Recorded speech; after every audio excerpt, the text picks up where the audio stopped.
அன்பானவர்களோடு 1-2 நிமிடங்கள்.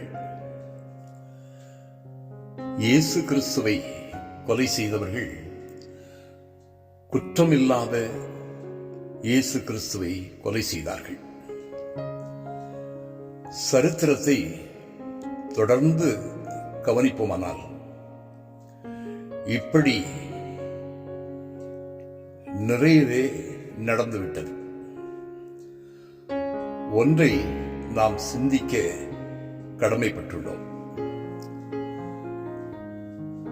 குற்றம் செய்யாதவர்களுக்கு குற்றம் செய்ததாக தண்டனை கொடுக்கப்பட்டுவிடக்கூடாது. தேவனால் பைபிளில் கட்டளைகள் கொடுக்கப்பட்டுள்ளது.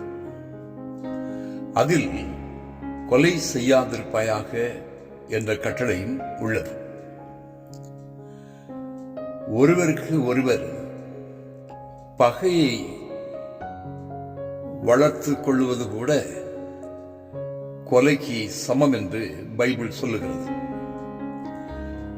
நம் தேசம் போகிற போக்கை பார்க்கிற போது வேதனை அளிக்கிறது. பிரார்த்தனை செய்வோம், தேசத்தில் சமாதானம் நிலவ. நன்றி, நன்றி, நன்றி.